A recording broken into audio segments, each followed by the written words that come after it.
এখানে আলু ভাজা হচ্ছে আর এদিকে হচ্ছে পেঁয়াজ কুচি কুচি করে কেটে রাখা আছে। এখানে মাংস ম্যারিনেট করে রাখা আছে। এর মধ্যে কি কি দেওয়া হয়েছে? নুন দেওয়া হয়েছে, হলুদ দেওয়া হয়েছে, জিরের গুঁড়ো, ধনের গুঁড়ো দেওয়া হয়েছে, সর্ষের তেল দেওয়া হয়েছে, গুড় রস আর গোলমরিচ। আলু ভাজা হয়ে গেছে, আলুগুলিকে তুলে নেওয়া হচ্ছে বাটিতে। হচ্ছে শুকনো লঙ্কা,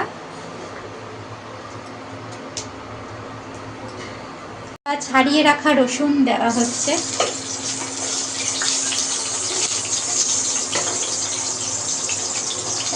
এবার গোটা কিছু পেঁয়াজ দেওয়া হলো, মাখন কেটে দেওয়া হচ্ছে, মাখন দেওয়া হচ্ছে, এতটা মাখন দেওয়া হচ্ছে। মাখনটা অনেকটা মেল্ট হয়ে গেছে এটার সাথে সাথে।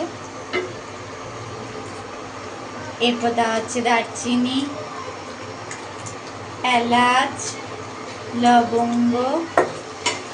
এর মধ্যে একসঙ্গে ভালো করে একটু হালকা করে ভেজে নেওয়া হবে। এবার পেঁয়াজগুলি কড়াইতে দিয়ে দেওয়া হবে।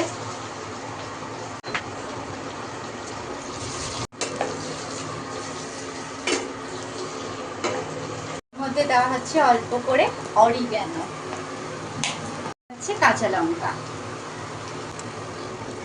এবার দেওয়া হচ্ছে ম্যারিনেট করা চিকেন। করে নুন দেওয়া হচ্ছে, অল্প করে চিনি দেওয়া হচ্ছে, করে এটাকে কষানো হবে। এর মধ্যে এবার আলুগুলি দিয়ে দেওয়া হবে।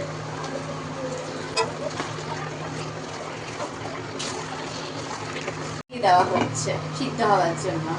এবারে দেওয়া হচ্ছে গরম মশলা গুঁড়ো। এবার হচ্ছে ভালো করে আরেকটুখানি মাংসটাকে নাড়িয়ে নেওয়া হচ্ছে। দেখো সিদ্ধ হওয়ার পর কতটা জল ছেড়ে গেছে।